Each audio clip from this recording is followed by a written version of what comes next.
The deal was perfect, right up until the moment they realized they didn't own the water.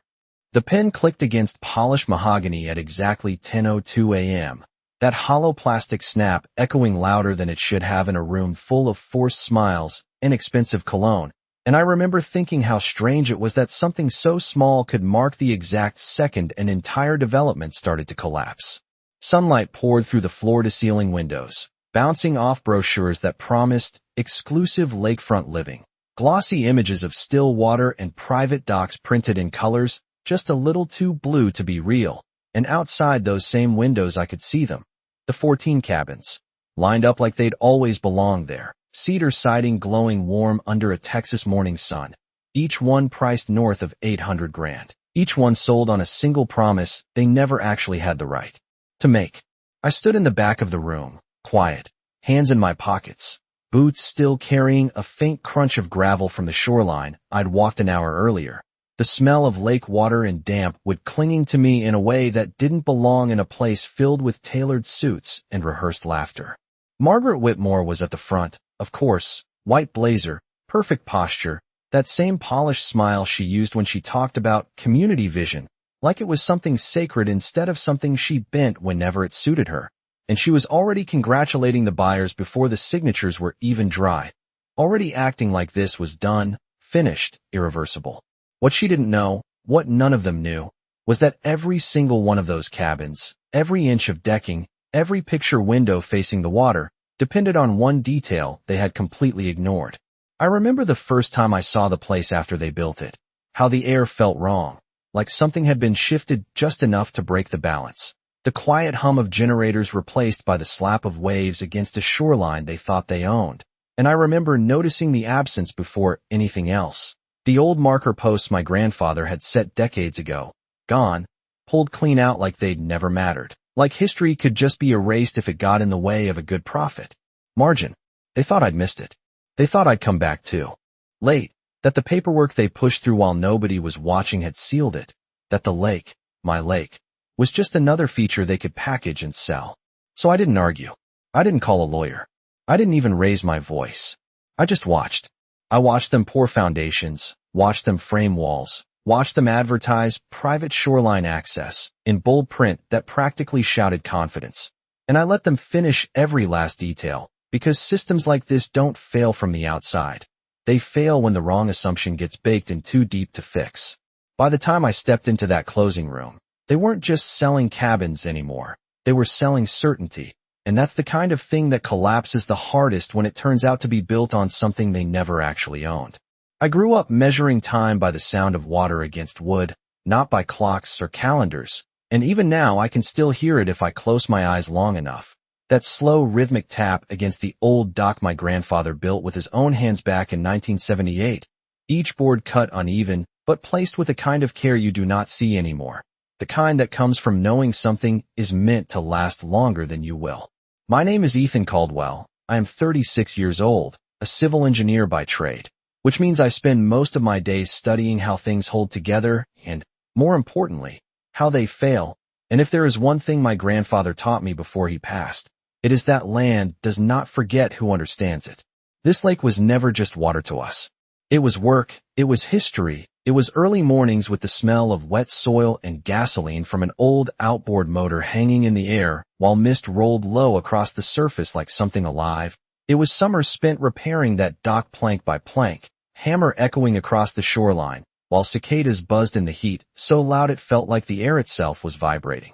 My grandfather used to say that owning land is not about fences or paperwork. It is about knowing every inch of it so well that nobody can ever convince you it belongs to someone else. And he knew this shoreline better than anyone, knew where the water crept higher after a heavy rain, knew which sections stayed firm and which turned soft under your boots, knew exactly where the legal boundary sat even when there was nothing visible marking it.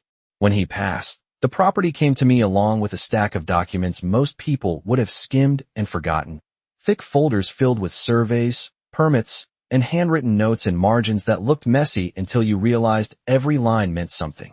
Every measurement tied back to a system that had been carefully set decades before anyone thought about building luxury cabins here. I did not move back right away. Work kept me in the city, long hours under fluorescent lights reviewing infrastructure plans and drainage reports. But every few months I would come back, drive that same gravel road that crunched under the tires just the way it always had, step out into air that smelled clean in a way cities never do, and walk straight down to the water like I was checking in with something that had been waiting. Nothing ever changed out there, not really, and that is what made it feel permanent. So when I came back that morning and saw fresh tire tracks cutting across ground that used to be untouched, saw the faint outline of cleared brush where there should have been nothing but wild grass and old cedar, I knew immediately something had shifted, something precise and deliberate, the kind of change that does not happen by accident. The air even smelled different, sharper, like cut wood and diesel mixing with the natural scent of the lake. And I remember standing there longer than I should have, staring at a shoreline I had known my entire life, realizing for the first time that someone else had decided they understood it better than I did. And that was the moment I knew this was not going to be a simple mistake. It was going to be a system built on the assumption that nobody was paying close enough attention to stop it. I saw her before she ever saw me, standing on the far side of the clearing with a clipboard tucked against her side like it belonged there. White blazer catching the sunlight just enough to make her stand out against the darker tones of fresh-cut timber and exposed earth, and even from a distance you could tell she moved with that particular kind of confidence that does not come from understanding a place, but from believing nobody will challenge you in it. Margaret Whitmore did not look like someone who spent time near water unless it came with a dock, a wine glass, and a view she could market, and yet there she was directing crews like she had owned that shoreline her entire life, pointing towards sections of land I knew by memory alone, speaking in calm, measured tones that carried just enough authority to make people stop and listen. The low hum of generators filled the air, mixing with the sharp scent of freshly cut cedar and diesel fumes, and every few seconds there was the metallic clink of tools hitting ground or the steady whine of a saw cutting through wood that had been growing there longer than most of those men had been alive. I walked closer, boots pressing into soil that had already started to lose its natural shape under heavy equipment, and one of the workers glanced at me before looking away just as quickly, like he had already been told not to engage. Margaret noticed me then, her expression shifting only slightly, that practiced smile settling into place like it had been rehearsed in a mirror, and she stepped forward without hesitation, heels clicking lightly against a temporary plywood path laid over uneven ground. There was a faint trace of expensive perfume in the air when she got close, something floral layered over the harsher smells of construction, and it felt out of place in a way that made the whole scene seem even more artificial. She introduced herself like we were meeting at a neighborhood gathering instead of standing in the middle of a site that did not belong to her, voice smooth, polite, and just a little too certain, explaining that this was a community expansion initiative approved through proper channels, words chosen carefully to sound official without actually saying anything specific. I asked her one question, simple, direct, where exactly the boundary line had been established, and for the first time her smile paused, not gone, just held in place a fraction too long before she answered. She gestured vaguely toward a set of survey flags that had been planted in neat lines, bright orange against the dirt, and said the county records had been updated to reflect the new subdivision layout, that everything had been reviewed, signed, and cleared. Behind her, a sign had already been installed, polished metal catching the sun, reading future site of Lakeside Grove Estates, and beneath that in smaller lettering, private lakefront access. And I remember looking at that phrase longer than anything else, feeling the weight of it settle in my chest because it was not just wrong. It was specific in a way that told me exactly what assumption they had built this entire project on. Margaret kept talking, something about property values and modern development, but I was no longer listening to the words. I was watching the way she stood there like this was already hers, like the paperwork alone had made it real, and I realized then that she was not guessing. She believed it, completely, the kind of belief that only comes from having systems and people around you that never say no. When I finally spoke again, I did not argue. I did not raise my voice. I just nodded once and said I understood, and that was the moment her confidence locked in, the moment she decided I was not a problem worth worrying about.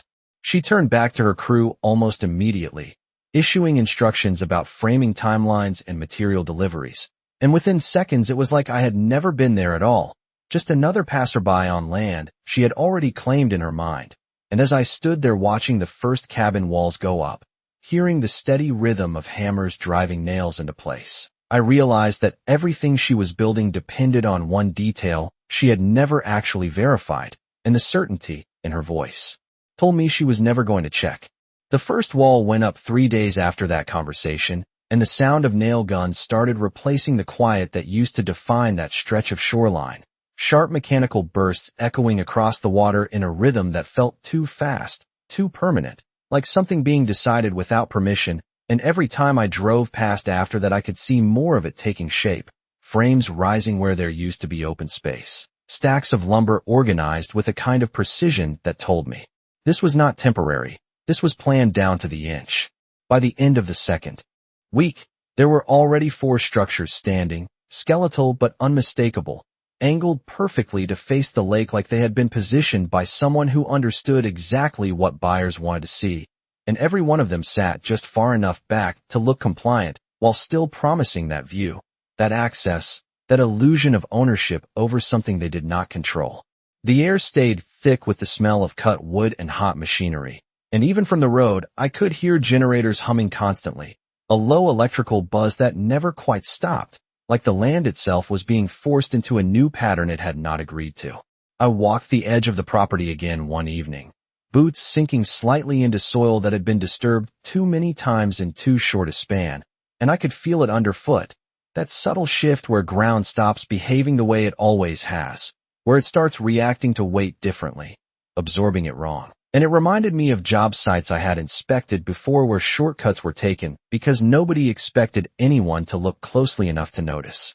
A temporary gravel path had been laid down leading toward the water, crushed stone crunching under each step in a way that felt artificial compared to the natural shoreline just a few feet away, and I followed it without saying a word to anyone, passing workers who glanced up and then back down like they had already been told I was not part of this operation. When I reached the edge, I saw it clearly for the first time, the angle of the decking platforms extending outward just enough to suggest future docks, the placement of support posts that lined up almost perfectly with where the shoreline boundary actually ran, and that was when it stopped being just a project in my mind and became something much more specific. They were not just building near the lake. They were building for it, counting on it, designing every structure around the assumption that access to that water was guaranteed.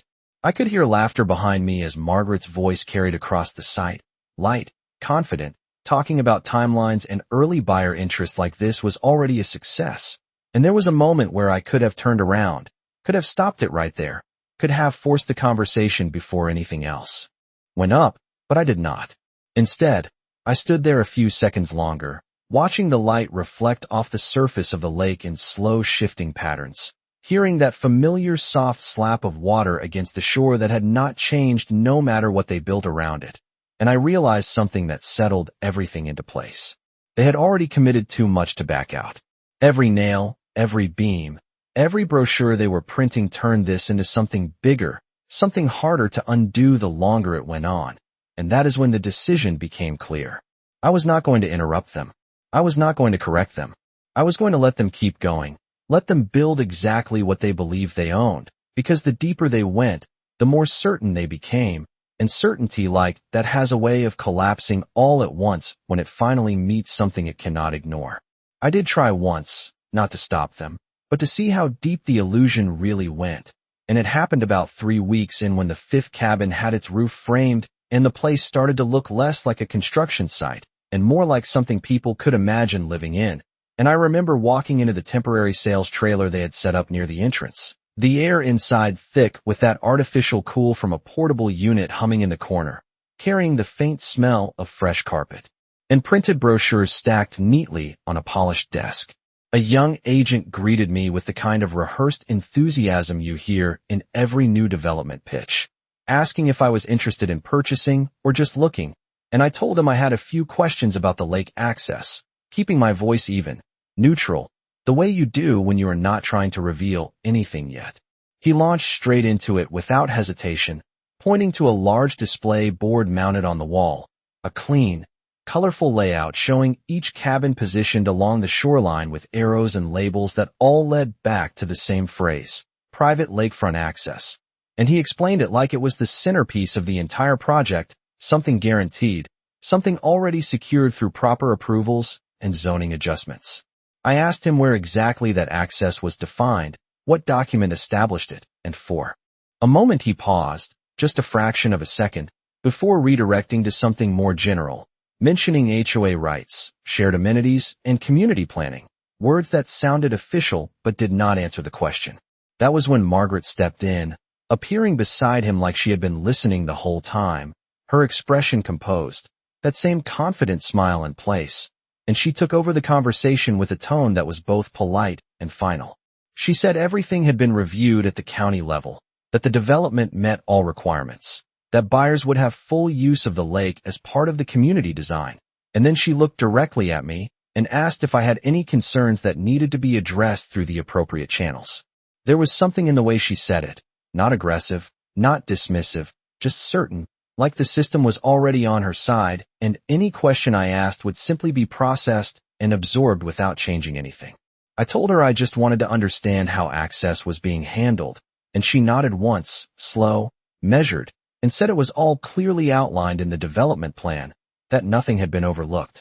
The hum of the air unit filled the silence for a second, and I could hear papers shifting on the desk as the agent straightened a stack that did not need straightening. And that was when I realized this was not a gap they were aware of. It was a gap they had already convinced themselves did not exist. I thanked her, turned, and walked out without pushing any further, the sound of gravel crunching under my boots louder than it should have been as I stepped back into the open air, the smell of the lake cutting through the artificial scent from inside almost immediately. That was the only time I gave them a chance to notice. After that, I stopped asking questions completely, because I understood something important in that moment. They were not ignoring the detail on purpose. They had built an entire system around the belief that it had already been solved, and once that kind of belief takes hold, no amount of early warning changes anything. The only thing that does is when it fails all at once, in a place they cannot explain away, in front of people who expect everything to be exactly as promised. By the time the sixth cabin had its windows installed, the entire place had started to take on that finished look developers love, the kind that makes everything feel inevitable even when it is not. And you could see it in the way people walk through the site now, slower, more deliberate, like they were already picturing furniture in rooms that still smelled like fresh paint and sawdust. The hum of construction had not stopped, but it had changed, less chaotic, more controlled. The sharp bursts of nail guns replaced with the softer whir of power drills and the occasional scrape of ladders shifting against siding. And in between those sounds you could hear something else starting to creep in. Voices, conversations, interest. They had begun showing the cabins before they were even fully complete, guiding potential buyers along those gravel paths, pointing out views, describing sunsets like they could guarantee them. And every single time the word lake came up, it was said with certainty, like it was already part of the deal, like access to that water was as fixed as the foundation beneath their feet. I kept my distance, mostly, watching from the edge where the natural ground still held its original shape, where the smell of damp soil and cedar had not been replaced by anything artificial, and I could see how the narrative was forming, how each new buyer added another layer of confidence to the project, another voice reinforcing the idea that this was real, that this was secure. One afternoon I sat in my truck parked just far enough away to avoid attention, engine off, windows down, letting the quiet of the lake drift in between the distant sounds of construction, and I watched a couple step out of a realtor's car, mid-40s maybe, dressed like they had driven out from the city for something better, something calmer. Margaret greeted them personally, her posture relaxed, her gestures smooth, and she led them straight toward one of the finished cabins, talking the entire time, explaining layout, finishes, investment value, but when they reached the back deck, that was when her tone shifted, just slightly, like she was stepping into the part of the presentation that mattered most.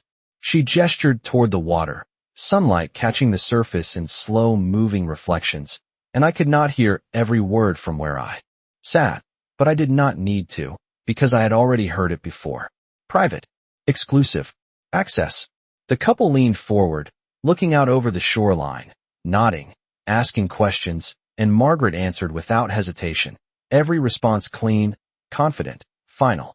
I could see the moment it clicked for them. The moment the place stopped being a structure and became something they believed they could own.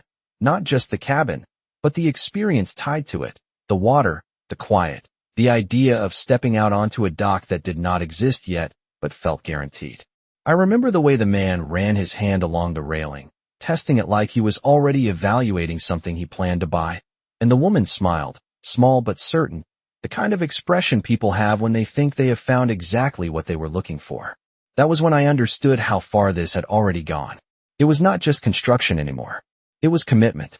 Deposits, contracts, expectations, all built on top of a single assumption that had never been verified. The air carried the faint smell of varnish that day, mixed with lake water and warm wood. And for a moment, it almost felt like the place had always been this way, like the cabins belonged there, like the story they were telling was true. But I knew better, and more importantly, I knew they had no idea how much depended on that one detail they had decided not to question. And as I watched Margaret shake their hands, sealing another step forward in a process she believed was already finished, I realized they were not just building something they could not legally support. They were selling it, locking it in, turning it into something that could not be quietly corrected later.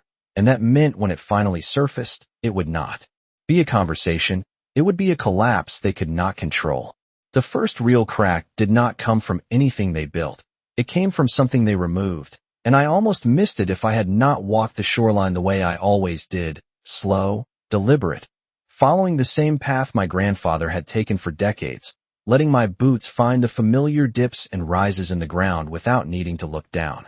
It was late afternoon when I noticed it, the light hitting the water at that low angle where everything reflects just a little sharper. And there was a section near the eastern edge where something fell off, not wrong in an obvious way, but incomplete, like a sentence missing a word you could not immediately place.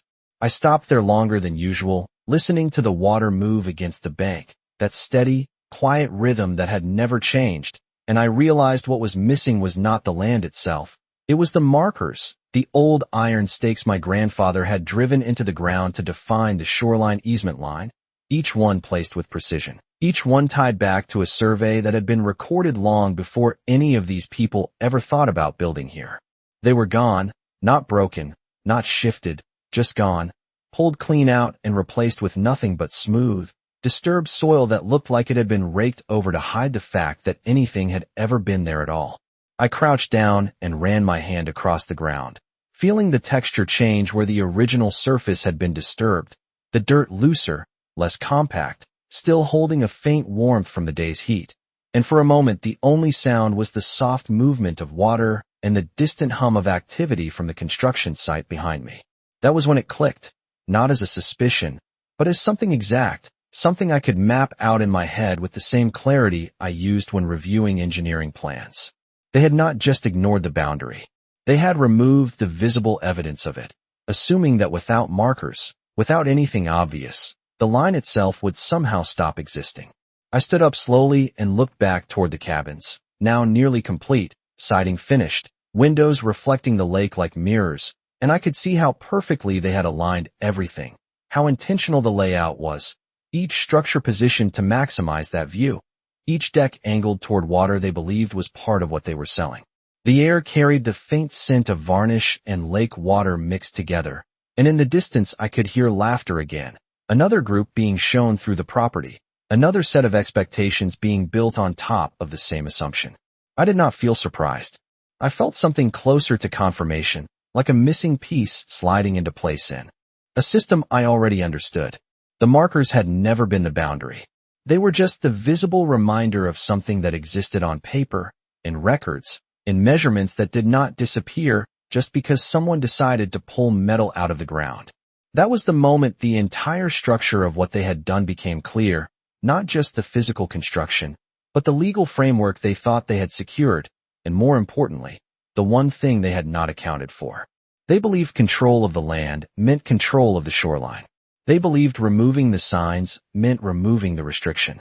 And standing there with the sound of water steady and unchanged beside me, I realized they had built everything around a misunderstanding so precise, so complete, that it was going to hold together perfectly right up until the exact moment it did not.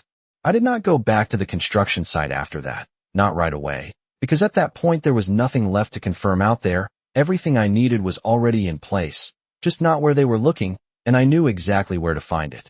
The county records office had not changed since the last time I had been there. Same dull hum of fluorescent lights, same faint smell of paper and dust that seems to settle into places where information gets stored but rarely questioned. And I remember the way the clerk barely looked up when I walked in, like I was just another person pulling files no one else cared about. I asked for the original survey documents tied to my grandfather's property, not the updated subdivision maps, not the recent filings, but the ones that went back far enough to show how the land had been defined before anyone started redrawing lines for convenience. It took longer than it should have, boxes brought out from storage, folders thick with records that had not been touched in years, and I could feel that familiar shift in focus as I started going through them. The same mindset I used when reviewing engineering failures, slow, methodical, looking for the one detail everything else depends on. The paper felt different, older, heavier, edges worn just enough to show it had been handled with purpose at some point. And as I flipped through page after page of measurements and notations, I found it exactly where I expected it to be, not hidden, not complicated, just overlooked. The shoreline easement ran clean across the entire boundary of the lake, a continuous line that did not break, did not shift with property divisions, did not transfer with ownership of adjacent land, and most importantly, did not grant access to anyone without explicit permission from the holder of that easement. My name sat there in black ink, tied to a chain of ownership that had never been contested, never been altered, because no one had ever needed to until now. I traced the line with my finger, following its path across the map, and I could see it clearly in my head, how it intersected with every single cabin they had built, how each deck, each planned dock, each angle of those structures assumed a right that had never been granted. The quiet in that room felt different then, heavier, like the weight of something settling into place, and I leaned back in the chair for a second, letting it all line up the way it does when a system finally reveals its flaw. They had not just made a mistake. They had built an entire development around a legal condition that invalidated the very feature they were selling. Without access to the shoreline, those cabins were not lakefront properties. They were just houses with a view, and in this market, that difference was not small, it was everything. I gathered copies of the documents, each page crisp and official in a way that did not need explanation, and as I stepped back outside into the afternoon light, the air felt sharper, clearer, like the uncertainty had been replaced with something solid. I did not feel urgency. I did not feel anger. What I felt was certainty, the kind that does not rush because it does not need to. The lake would still be there tomorrow. The cabins would still stand. And the people buying into that promise would continue moving forward, unaware that the one thing tying it all together had never actually belonged to the people selling it. I did not do this alone, not because I could not, but because I understood something most people ignore when they think they have found the answer. Proof only matters if the right people recognize it at the right moment, and timing means nothing without structure behind it. The first person I called was Daniel Reeves, a land surveyor who had worked this county longer than most of the officials signing off on those new permits had even lived here, a man who still carried a steel measuring tape in his truck and trusted original markers more than any digital overlay someone printed last week. His voice came through the phone steady, curious, the way it always did when something did not quite add up, and when I told him what I had found, there was a pause on the line, not confusion, just the sound of someone mentally mapping it out the same way I had. He met me out by the shoreline the next morning, boots sinking slightly into the same disturbed soil where the markers had been removed, and without saying much he walked the line, step by step, measuring distances, checking angles, confirming what both of us already suspected. The lake moved quietly beside us, water brushing against the bank with that same steady rhythm, and the only other sound was the faint rustle of wind through the trees and the distant hum of activity from the cabins behind us, a reminder that everything over there was still moving forward, still being sold, still being finalized. Daniel stopped at one point and looked back toward the structures, then down at the ground, then at me, and he gave a small nod that did not need explanation. The line had not changed. It had never changed. What they had removed was visibility, not reality. After that, I reached out to someone else, a property attorney named Laura Bennett who specialized in easement law, someone who did not get impressed by size or speed of a development, only by what held up when everything was tested. We met in her office later that week, the faint smell of coffee and paper filling the space, documents spread across her desk in clean, organized stacks, and I watched her read through the easement records without interruption, her eyes moving steadily, occasionally marking something with a pen but never rushing. When she finally looked up, there was no hesitation in her expression, no uncertainty, just clarity. She explained it simply, the way people do when the answer is already obvious to them, that without explicit rights to shoreline access, any claim of private lakefront use was not just inaccurate. It was legally indefensible, especially if it had been used as a selling point in transactions already in motion. She leaned back slightly, fingers resting on the edge of the document, and asked me one question, not about whether I could challenge it, but when I intended to. That was when everything shifted from understanding to strategy. I told her I was not interested in stopping construction. I was interested in letting it complete, letting every agreement, every expectation, every assumption reach the point where it could not be quietly corrected or rewritten. The room was quiet for a second, just the low hum of an air vent and the distant sound of traffic outside, and then she nodded once, slow, deliberate, like she understood exactly what that meant. Because once it reached that point, it would not just be a disagreement over property lines. It would be something much bigger, something that involved buyers, contracts, financing, representations made under the assumption that everything was exactly as described. And systems like that do not bend when they are wrong. They break. Once the plan was clear, everything slowed down in a way that felt almost unnatural, like watching a clock tick without hearing the sound. And I remember thinking how strange it was that the more certain I became, the less I needed to act. The cabins were finished within a few weeks, every detail polished to the point where nothing looked temporary anymore. Warm lighting installed, decks sealed and gleaming, interiors staged with furniture that made each space feel lived in before anyone had actually moved in, and the entire development started operating like it had always been there. The hum of construction was gone, replaced by quieter sounds, doors opening and closing, footsteps on wood floors, the soft murmur of conversations as buyers walked through spaces they believed were already theirs. I kept my distance, not out of hesitation, but because being present too early would have changed the timing, and timing was everything now. Daniel had finalized his updated survey confirmation, each measurement documented with the kind of precision that does not leave room for interpretation, and Laura had prepared everything on the legal side, not aggressive, not rushed, just complete, every document aligned with the next so that when the moment came, nothing would need to be explained twice. I spent most of that time back at the lake, walking the shoreline in the early mornings when the air still carried that cool edge before the sun burned it off, the water calm and steady, unchanged by everything happening just a few hundred feet away. The smell of damp wood and still water stayed the same, and it grounded everything, reminded me that none of this was about reacting. It was about letting a system reveal its own flaw.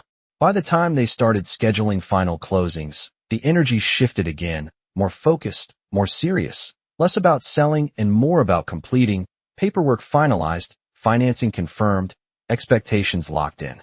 I saw the signs go up for final walkthroughs, saw vehicles pulling in with buyers dressed differently now, less casual, more deliberate, like they understood this was the last step before something became official.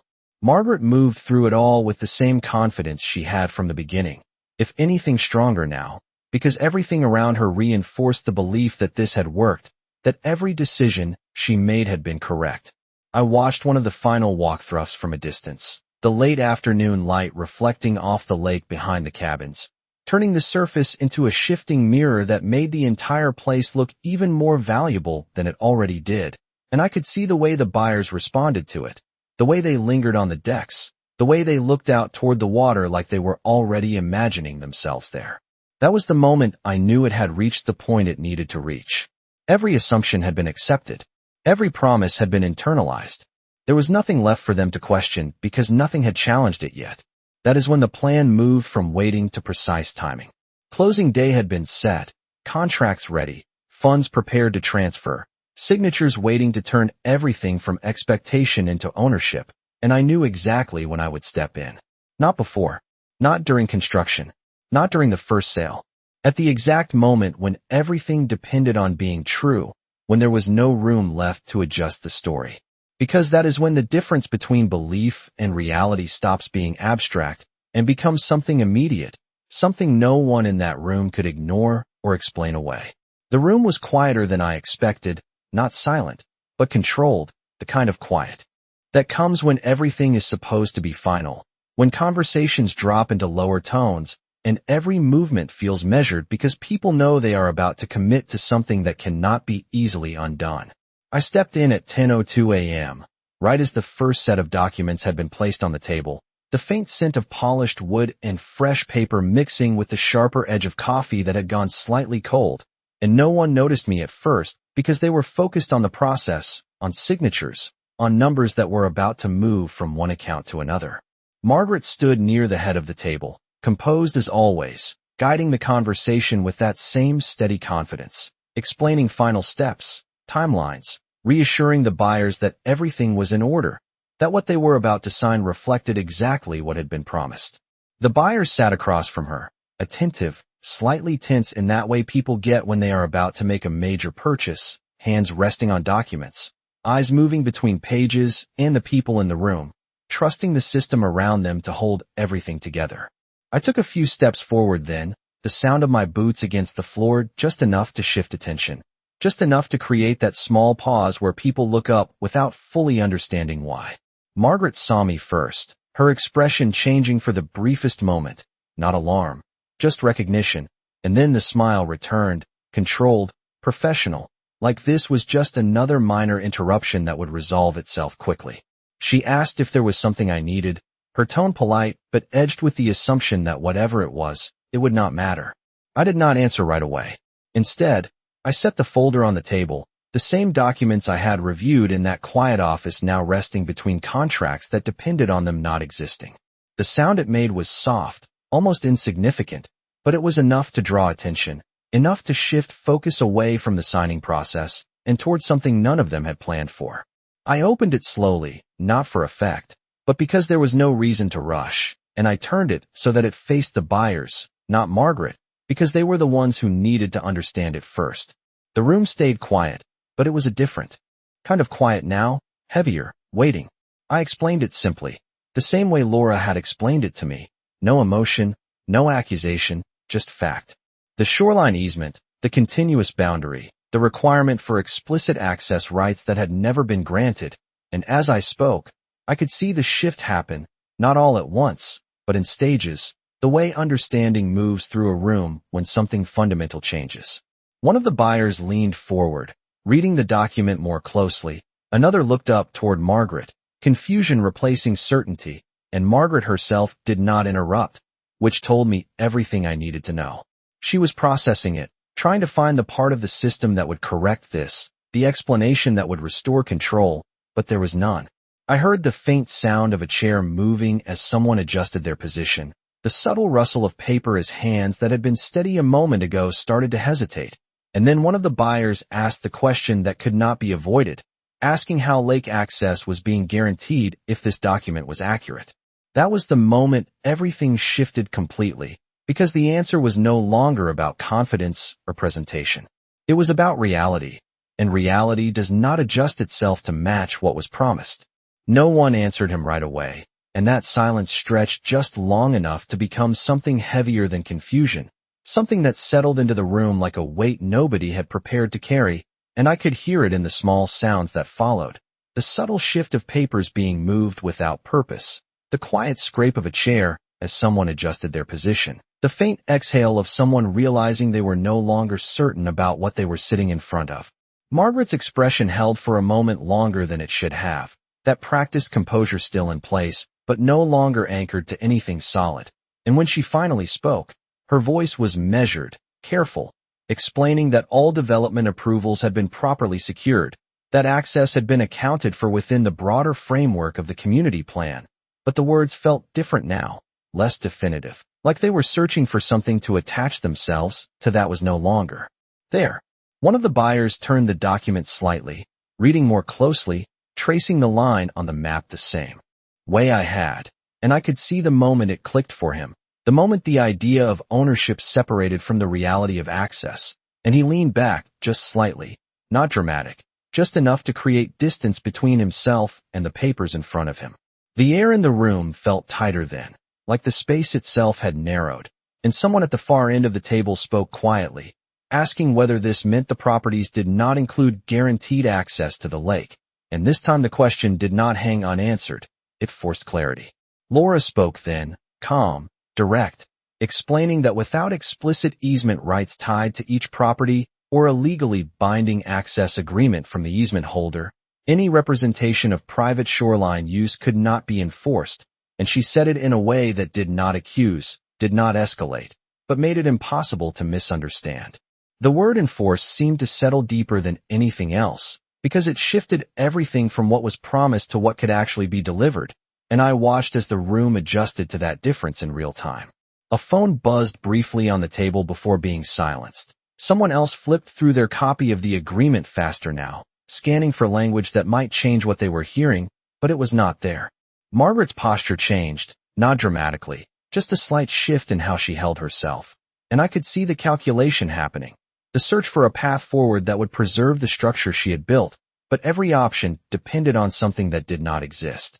The buyers began asking different questions now, not about finishes or timelines, but about liability, about disclosures, about what this meant for the value of what they were about to sign for, and each question moved the situation further away from control and closer to consequence.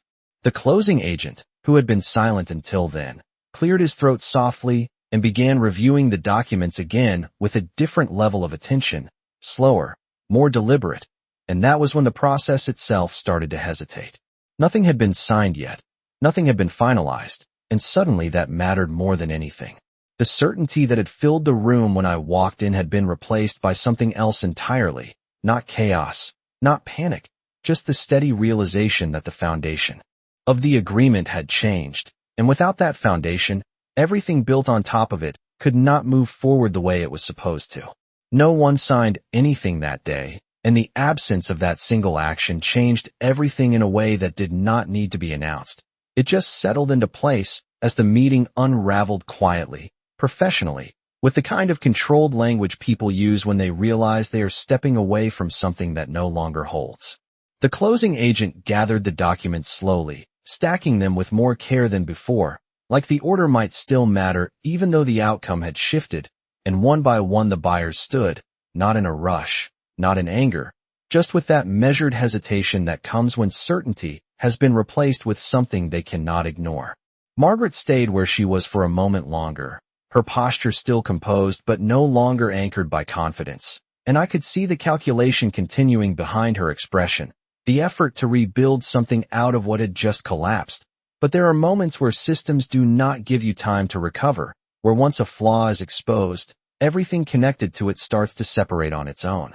The room emptied without confrontation, without raised voices, just the soft sounds of movement, chairs sliding back, footsteps fading, the low murmur of conversations shifting from assumption to reevaluation, and when it was over, the documents that had been ready to finalize everything were no longer enough to hold it together. Over the next few days, the change moved outward from that room into everything else, calls made, agreements paused, questions raised in places that had not been part of the original plan, and the development that had moved so smoothly up until that point began to slow in ways that could not be hidden. The signs stayed up, the cabins remained exactly as they had been finished, but the energy around them changed, no longer forward-moving, no longer certain, just waiting, like something had been interrupted mid-process and could not find its way back. I went back to the shoreline that same week, early in the morning when the air still carried that cool, quiet clarity, and the water looked exactly the same as it always had, reflecting the sky in slow, steady patterns that did not shift no matter what was built nearby. The cabins stood behind me, complete, polished, positioned perfectly to face something they could not legally claim, and for the first time since they had gone up, the place felt different, not because anything physical had changed, but because the assumption that held it all together was gone. I stood there for a while, listening to the same soft rhythm of water against the bank, the same sound my grandfather had trusted more than any document, and I understood something he had tried to explain years ago without ever putting it into words. Land does not need to argue. It does not need to prove anything. It simply remains what it is, regardless of what people decide to build on top of it. And in the end, that is what mattered. They built everything exactly the way they planned to, every detail in place, every structure complete, but they built it on a single misunderstanding they never took the time to question. And when that misunderstanding finally surfaced, it did not need force. It did not need confrontation. It only needed to be seen. Because once it was, nothing else could continue the way they expected it to, and the certainty they had relied on from the beginning simply stopped holding everything together.